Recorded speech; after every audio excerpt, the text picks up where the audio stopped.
Maximum బంద్ అయిపోయింది. Maximum మీరు అన్నట్టు ఎక్కడో మక్కా మసీదో అక్కడో ఇక్కడో వచ్చుంటే అది కూడా మనం చెప్పినాం. మేము it's not good for you, మీకే మంచిది కాదని చెప్పినాం. భవిష్యత్తులో వాళ్ళు కూడా స్టెప్ తీసుకోవడంలో కొద్దిగా టైం పట్టచ్చు. It will be closed. నేను ఏం చెప్పిన ఇంతకుముందు, సమస్య తీవ్రతను అనుసరించుకొని అవసరమైతే ప్రభుత్వం ఏం చేస్తామంటే టోటల్ షట్ డౌన్ కూడా చేస్తాం. మినిమమ్స్ ప్రజలకు అందుబాటులో పెట్టి we'll go for a total shut down if need be. మేము అన్ని రకాలుగా అప్రమత్తంగా ఉన్నాం. బయటికి చాలా విషయాలు చెప్పాం కదా, ఏమేమి అనుకుంటున్నాం, స్ట్రాటజీ ఏం చేస్తున్నాం చెప్పాం. But we are all prepared, by all means we are all prepared, nothing to worry. तो चीफ मिनिस्टर ने साफ तौर पर कहा कि मैक्सिमम जो है चीजें बंद हैं और कल भी खासकर बंद का ऐलान किया गया। और जिस तरह के हालात नाजुक बन रहे हैं, ऐसे में आम आदमी की ये जिम्मेदारी बन जाती है कि वो खुद भी सरकार के साथ शामिल हो और अपनी जिम्मेदारी समझते हुए ऐसे मौके पर कम से कम साबित कदमी के साथ अमल करने की कोशिश करेंगे। इस पूरे मामले पर बातचीत करेंगे। हमारे साथ कुछ खास मेहमान जुड़ रहे हैं। समाजी कारकुन लुबना सरवत हैं, शुजात अली साहब तर्जुमान कांग्रेस, और इसके अलावा वहीद अहमद मेंबर तेलंगाना स्टेट वक्फ बोर्ड मौजूद है। आप तीनों का खैर मकदम है। सरकार ने बाकायदा ऐलान कर दिया है चंद्रशेखर राव से। एक सवाल हुआ था प्रेस कॉन्फ्रेंस में कि उलमा ने ये बात मान ली है और सरकार के साथ वो खड़ी है। इबादत गाहों में जो टाइम है, चाहे वो जुमा का खुतबा हो, नमाज का तरीका हो, उसमें तखफीफ तो की गई, लेकिन लोगों से यह भी कहा गया था कि जहां जहां इलाकों में आपकी अपनी मसाजिद है वहां पढ़ें, ज्यादा तादाद में लोग जमा न हो। लेकिन हस्बे रिवायत कल ये देखा गया कि जामा मसाजिद में बड़ी तादाद में लोग जमा हुए। उलमा मिलने के बावजूद ये चीज देखी गई। हालांकि आनन फानन ये फैसला हुआ, वक्त कम था, ठीक है, अच्छी बात है, लेकिन फिर भी मौजूदा हालात में जिस तरह से मैसेज पहुंचना था, क्या नहीं पहुंचा या लोगों ने इसको सीरियस नहीं लिया है? और खासकर मुस्लिम इबादतगाह के ताल्लुक से वहां सवाल हुआ तो सीएम ने साफ तौर पर कहा कि हालात अगर नाजुक होते हैं तो अभी उनसे अपील की जा रही है। मुस्लिम उलमा इस पर अपील कर रहे हैं अपने लोगों से, अगर सूरत हाल काबू में नहीं होती है तो बंद कर दिया जाएगा। साफ तौर पर उन्होंने कहा कि बंद कर दिया जाएगा। क्या इतनी नौबत आने का इंतजार किया जाए? तो वहीदुद्दीन साहब, सबसे अहम सवाल यह है, चीफ मिनिस्टर साहब ने ऐलान किया, सलीम साहब से हमारे नुमाइंदा अनीसुर रहमान ने बातचीत की थी कि दरगाहों का जो हाल है, औकाफ के तहत जो दरगाहें आती हैं, आज तक यानी आज इतवार तक, तो माफ कीजिए हफ्ते तक, आज की थी, इस वक्त तक कोई ऐलान वक्फ बोर्ड की तरफ से नहीं हुआ कि दरगाहों में आप क्या कर रहे हैं। लोग बड़ी तादाद में जुमेरात जुमा को बड़ी तादाद में जमा होते हैं।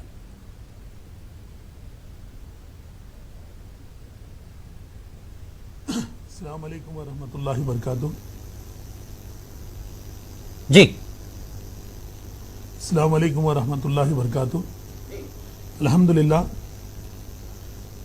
तेलंगाना रियासत के वजीर आला कल्वकुंटला चंद्रशेखर राव साहब की अभी जो प्रेस मीट हुई लाइव, उसको मैंने भी देखा है। और केसीआर साहब ने जो कहा वो आवाम की, खुसूसन तमाम तेलंगाना के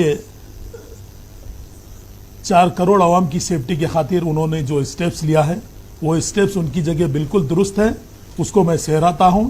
और तमाम लोगों से इस बात की भी अपील करूंगा कि खुसूसन वो लोग, तमाम लोग जो हुकूमत तेलंगाना या मरकजी हुकूमत जो भी इस पर स्टेप ले रही है, उस पर हम सबको अमल करना है। ये जो माहौल है ये हमारे एक मुल्क में नहीं है बल्कि पूरी दुनिया में है। लेकिन खुसूसन जहां तक वक्फ बोर्ड का ताल्लुक है, वक्फ बोर्ड ने भी अपने तमाम मुलाजिमीन को हरकियाती तौर पर, खुसूसन उनको इंतजामी तौर पर बड़े पैमाने पर उनको काम जारी किया। और आप देख लीजिए, अल्लाह के फजल करम से हमने जहांगीर पीरा रहमतुल्लाह अलैह हो या निजामबाद की बड़े पहाड़ की दरगाह हो या दरगाह यूसुफैन का आप खुद नजारा कर सकते हैं, जहां पर हमने आवाम के लिए थोड़ा सा तंग कर दिया है, क्योंकि आवाम को एहतियाती तौर पर उनको घर में रहने के लिए हम भी उनको रागिब कर रहे हैं। लेकिन छोटा सा एक मसला है, ये जो आफात और बलाइयात जो भी आते हैं, इसके ऊपर मुसलमानों का एक ईमान होता है। वो ईमान क्या है? ऐसी आफतें जहां पर जिसका कोई लाइलाज बीमारी हो, जिसका इलाज ना हो, क्योंकि ये लोग ये माहौल में, ये मूवमेंट में लोगों की ये हरकत होती है कि रुजू इल्लाह, यानी अल्लाह से रुजू हो जाओ, अल्लाह से। बिल्कुल, यानी आवाम भी देखिए यही इबादत हो रही- से कोई रोक यही नहीं चाह रहा, रही है अल्लाह से गिड़गिड़ा वहीद कर। साहब यह- इबादत से कोई रोक नहीं रहा है, ठीक है, इबादत कीजिए। उलमा ने क्या कहा, जामिया निजामिया का फतवा क्या है कि आप इबादत को मसाजिद में फर्ज की हद तक महदूद करते हुए नवाफिल और दीगर जो इबादत हैं आपकी वो अपने घरों में करें, लेकिन दरगाह में कौन सा ऐसा फर्ज है, कौन सी ऐसी नफिल है, कौन सा ऐसा वाजिब है कि लोग इतनी बड़ी तादाद में ऐसे नाजुक मौके पर भी बड़े हुजूम के साथ दाखिल हो रहे हैं और वक्फ बोर्ड इस पर कुछ नहीं कर रहा। सवाल यह है कि औकाफ बोर्ड कुछ नहीं कर रहा है दरगाहों में, क्या मुतवल्लियों को सिर्फ अपने गल्लों की फिक्र है? सवाल यह है। जामे निजामिया के जो फतवे का ताल्लुक है उसी को अमल करते हुए आम तौर पर आप खुद नजारा कर लीजिए, मक्का मस्जिद में जहां 10,000 पब्लिक आती है, इस बार जुम्मे में मैं समझता हूं बामुश्किल 800-600 लोग मौजूद थे। अवाम भी बहुत ज्यादा हुकूमत के जो भी ऐलानात है उस पर अमल कर रही है। फिर भी आप रोटे सीएम की पीस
और अवाम को इस मामले में हम किसी को यहां इल्जाम देना नहीं चाहते हैं, ठीक है, जो इदारे अपनी तौर पर काम कर रहे हैं, लेकिन अवाम का खासकर अगर हम देखें तो इबादत गाहों को लेकर मंदिर बंद हो जाती है, चर्च बंद हो जाते हैं, दरगाहों का मामला ऐसा अकीदत है, बेशक आप बुजुर्गान दीन के पास जाइए, अच्छी बात है, लेकिन मौजूदा हालात को पेश नज़र रखते हुए मुसलमानों का क्या रुख होना चाहिए शुजात साहब और सरकार के इंतजामात?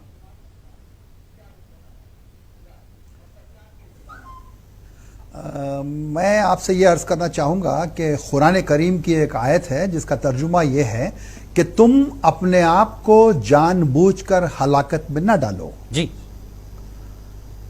तो कुरान करीम का हुक्म बिल्कुल वाज़ेह तौर पर हमारे सामने आ रहा है कि जब भी ऐसे कोई हालात पैदा हों तो हमें घरों से निकलना नहीं चाहिए, हमें परहेज करना चाहिए।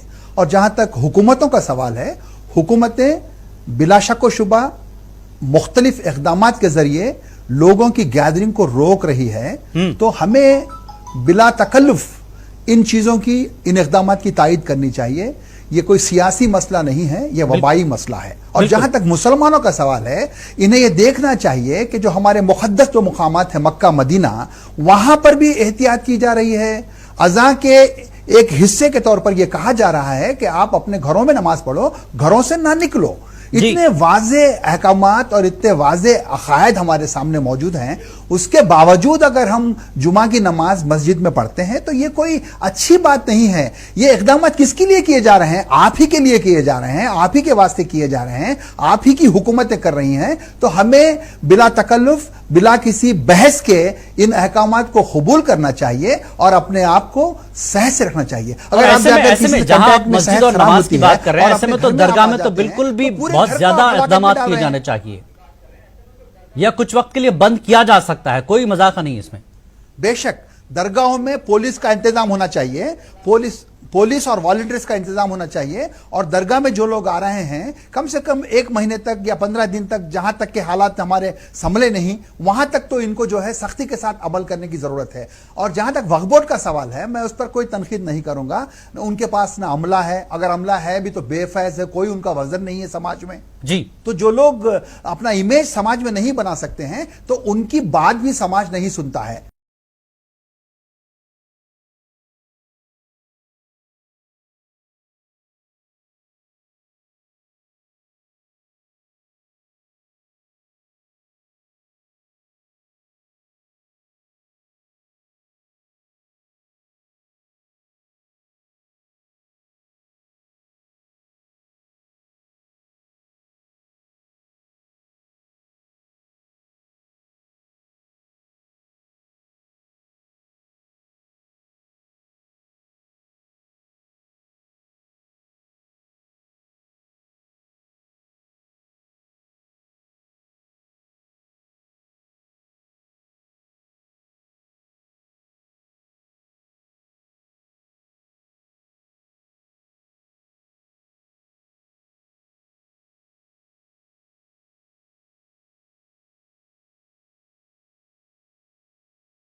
की तरफ से हो रही कि आप फर्ज की हद तक इबादत गाहों को महदूद कर लें, बाकी तमाम चीजें घर पर करें। लुबना सरबत।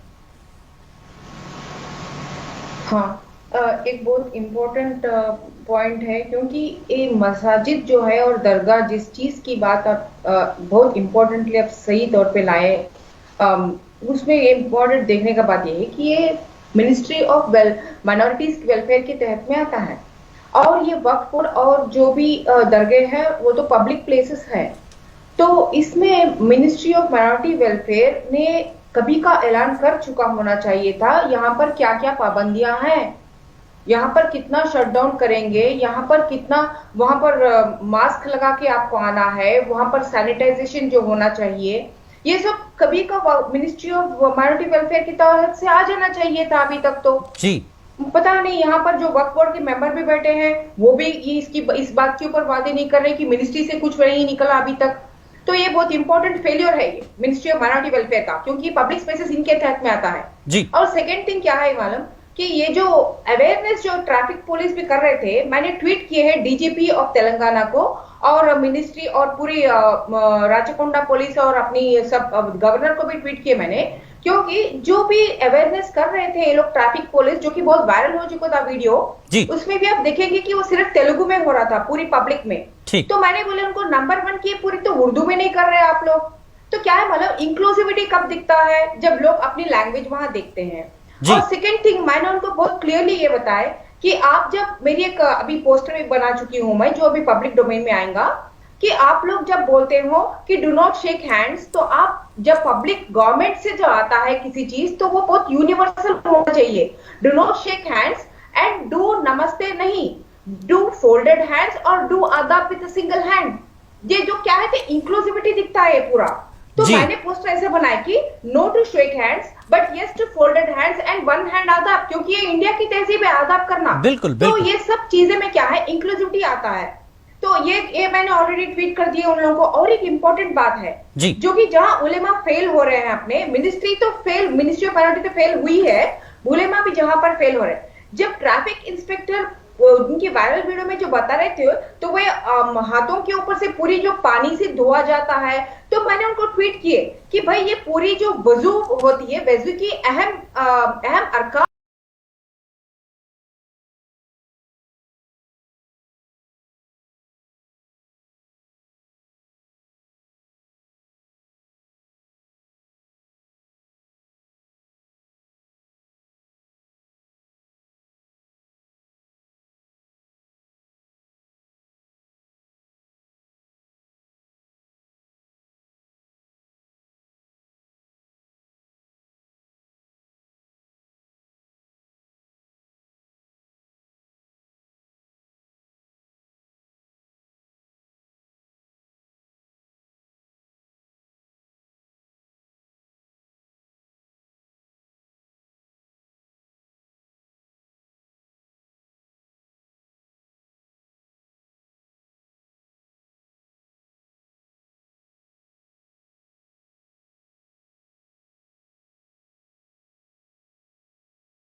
बिल्कुल कितनी एहतियात की जा रही है औकाफ बोर्ड की तरफ से। औकाफ के तहत कई मस्जिदें आती हैं, इस पर भी बातचीत होगी। छोटा सा ब्रेक यहां लेंगे। ब्रेक के बाद वहीद साहब से जानने की कोशिश करेंगे कि औकाफ बोर्ड की अपनी तैयारियां वक्फ की मसाजिद और दरगाहों को लेकर क्या है। छोटा सा break.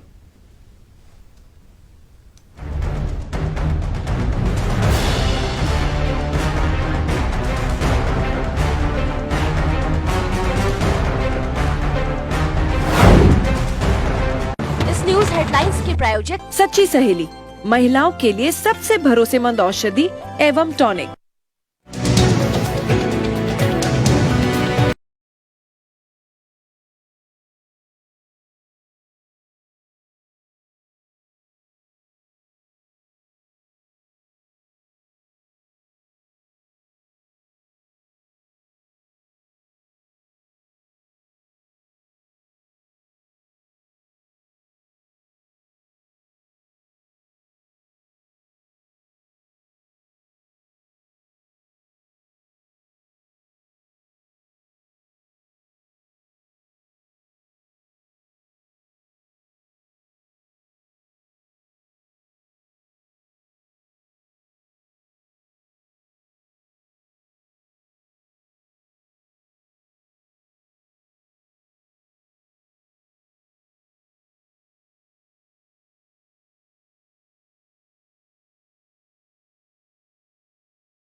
Sixteen channels, 15 languages, 26 states, 1200 plus reporters, 66.9 crore viewers. India's largest news network, News 18 Network.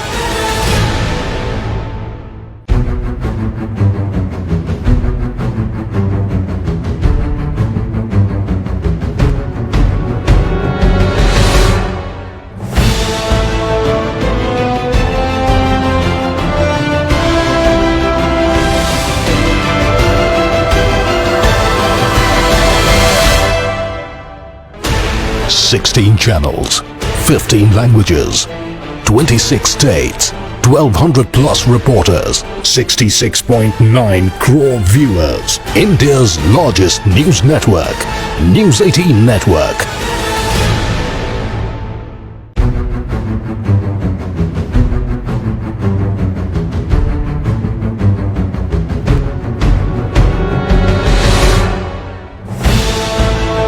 एवं टॉनिक।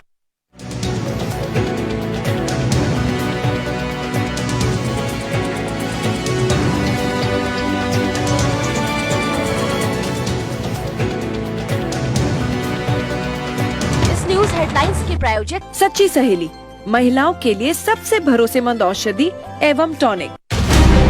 चारों तरफ है डर, अफवाहें पहुंच रही घर घर। कंफ्यूजन से खुद को बचाइए। न्यूज 18 पर सवाल पूछिए, जानकार डॉक्टरों से जवाब पाइए। Corona control room.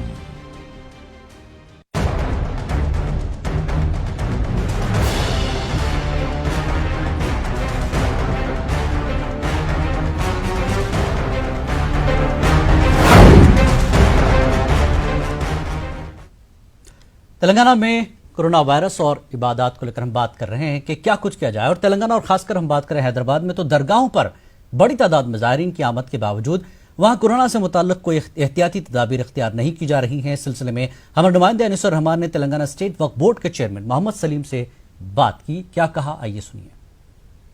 के वक्फ बोर्ड की मीटिंग मुनाकिद हुई है, खासतौर पर कोरोना वायरस के खदशात के तहत कर्नाटका वक्फ बोर्ड की भी मीटिंग मुनाकिद हुई। इस सिलसिले में आप लोग कोई मीटिंग मुनाकिद कर रहे हैं खास तौर पर?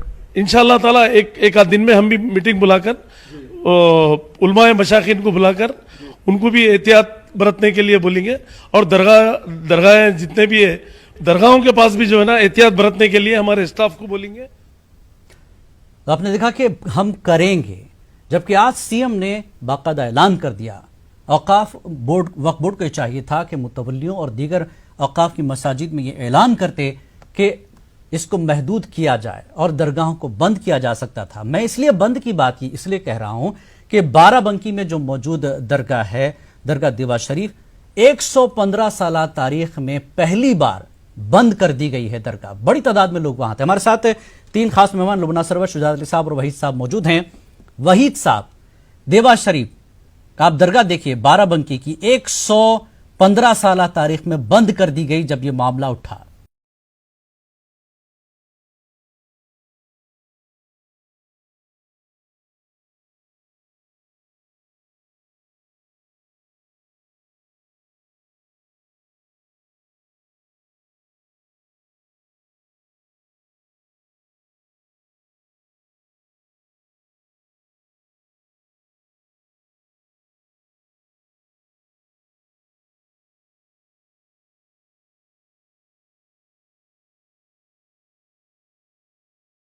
पुलिस डिपार्टमेंट फेल है, उलमाए फेल है, आखिर पास क्या है, मैं मैडम से सवाल करूंगा। और खुसूसन आपको ये बात बता दूं मैं, ये बलाहियात जो आसमानी बलाहियात है, वहीद ये साहब बलाहियात एक क्रॉड इस पर लेक्चर मत दीजिए। वक्फ बोर्ड दरगाहों को बंद कर रहा है कि नहीं? नहीं, आप सीएम ने कहा अगर हालात बिगड़ते हैं तो मैं बंद करवा दूंगा। हालात आए, मैं उसका जवाब दे दूं, मैं उसके बाद जी। देखो साहब, ये एक मजहबी जज्बात से जुड़े हुए लोग हैं और यहाँ पर बुजुर्गाने हस्ती है जी। और जहां तक लोग खुद एहतियातन पहले से बानिस्बत 2% लोग भी अब नहीं आ रहे। ये बात बिल्कुल गलत प्रोपेगेंडा है कि वहां पर क्राउड की शक्ल में लोग आ रहे। अभी भी प्रेजेंटली मैं चैलेंज करता हूं, आप दरगाह यूसुफन बगल में है, जाकर देख लेंगे। ये आज की बात क्या है? आप जुमेरात की बात कीजिए, जुमेरात को बड़ी तादाद में लोग जमा होते हैं।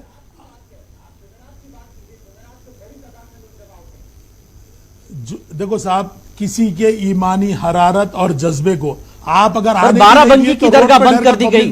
115 साल की तारीख में पहली बार यह दरगाह बंद होती है। और वक्फ बोर्ड, चलिए ठीक है, आप क्या करें, आप वक्फ बोर्ड की तरफ से ये बताइए कि आपने कोई फैसला लिया है?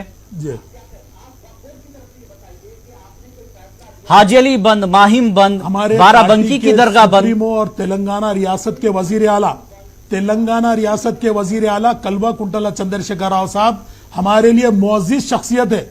उन्होंने हमारे उलमाए कराम को दानिशवराने मिलने, मैं वक्फ बोर्ड की बात पूछ रहा हूं, आप सीएम के पास जा रहे हैं, उलमा के पास जा रहे हैं।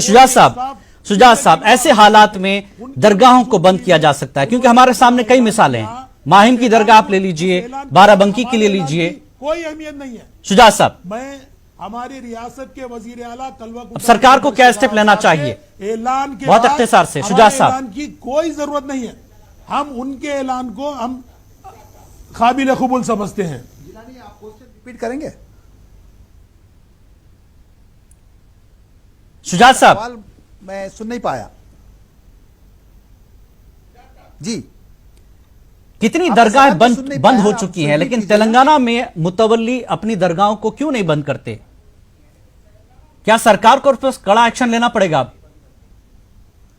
देखिए, मेरे जो है दोस्त वहीद इमोशनल हो रहे हैं, ये सियासी इशू नहीं है। उसी तरह लुबना भी वो कह रही थी कि फला फला नाकाम हो गया, ऐसी कोई बात नहीं है। जहां तक उर्दू का सवाल है, यहाँ के कमिश्नर ने बहुत ही दर्द मर्दाना अपील की और मैं समझता हूं कि उसको लाखों लोगों ने व्हाट्सएप पे देखा है जी। तो और उन्होंने वजू के बारे में भी कहा कि वजू के बारे में भी लोगों को नॉलेज देनी चाहिए। अरे वजू के बगैर नमाज तो होती नहीं। बिल्कुल बिल्कुल। तो आपने जो पूछा दरगाहों का, दरगाहें पूरे खुली हुई हैं, लोग हुज्जत कर रहे हैं, हमको कुछ नहीं होता, हम जाएंगे।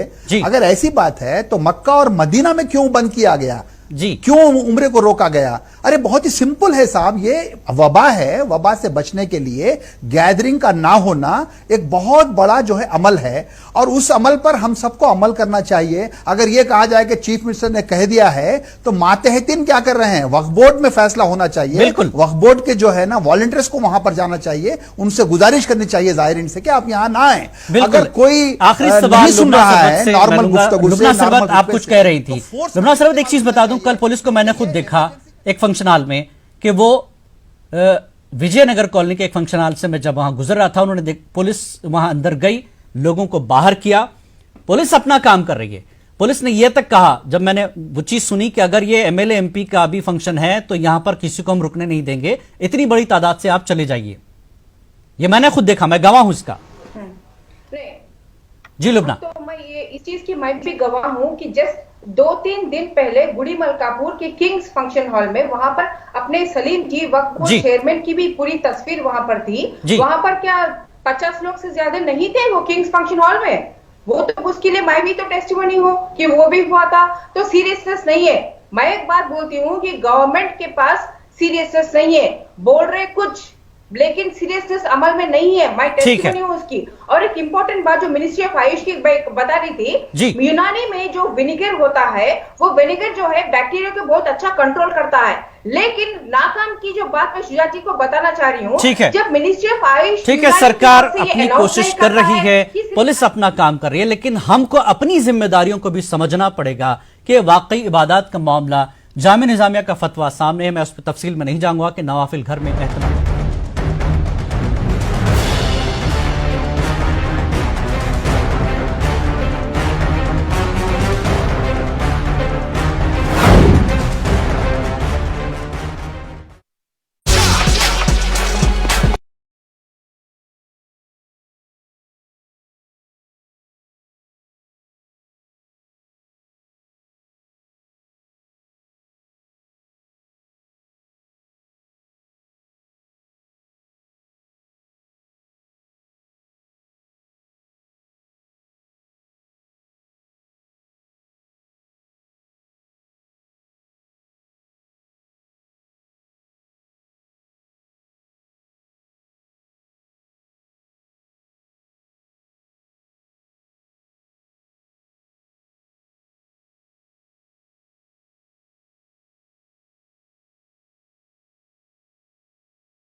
For viewers, India's largest news network, News 18 Network.